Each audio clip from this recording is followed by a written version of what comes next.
Sometimes I just woke up and I felt like crap. I was tired. I had more anxiety than usual. For whatever reason, I wasn't mentally and emotionally stable that day. And that's going to happen, especially in early recovery, because, even scientifically, we understand that the brain needs time to heal, for all of the hormones and everything to come back into its healthy balance. And there will be some days where I just don't have it, my brain is not producing enough dopamine, right? Because it's not healed yet. And so it's very easy for me to make the mistake of thinking that because I'm in this state, something outside of me is causing it. Because that's generally what people do, is they'll project the way they feel onto the world, right? So they'll think, oh, it's because my job isn't the right job, or it's because my Yeah. girlfriend said something to me yesterday. But it's never, almost never, about that. It's usually just a delusion. I'm projecting my internal state on the external, Right. right? Just comfortable internal states, right? And that's really like what I was kind of stressing out with this individual is like what internal state do you sit in before you use, right?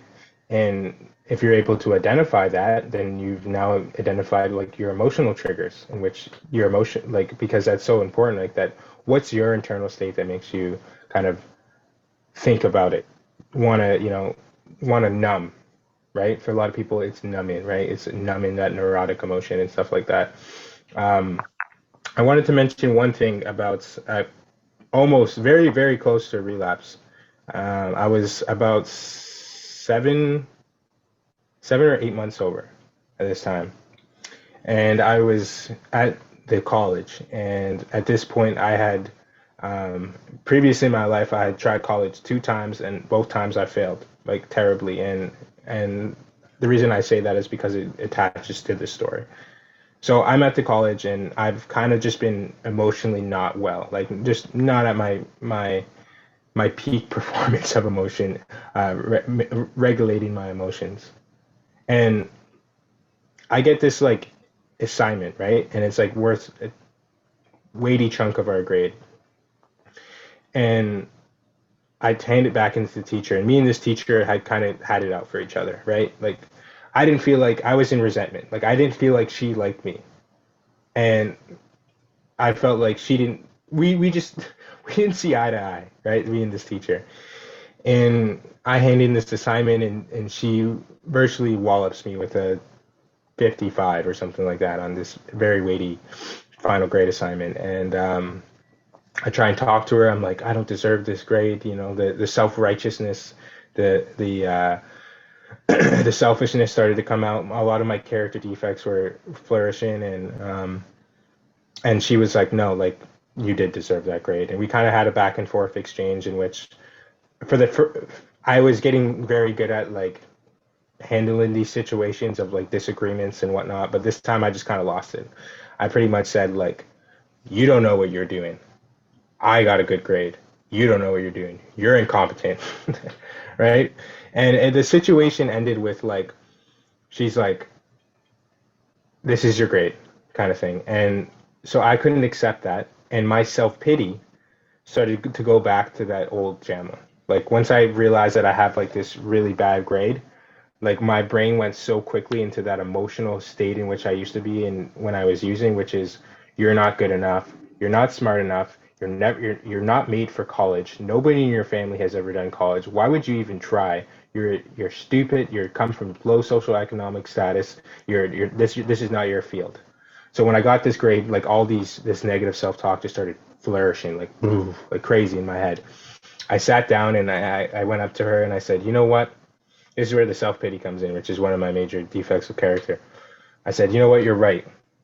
I did deserve this 50 because I'm stupid and I don't deserve to be in college. And I knew I was too dumb to do this. Maybe I should just go back to the old way I was living. That's what I told this person. Hmm. And I stormed off. And I at that point, I just like in my head, all I could see is failure. All I could see is me failing college for a third time, and that the pain that would come with that. And I couldn't deal with that. I couldn't deal with being a three-time failure. So I'm walking around and I just said, I remember calling my brother and I was like, essentially like, yo, you got me back. Like I'm here. I'm gonna pick up. I'm walking to LCBO.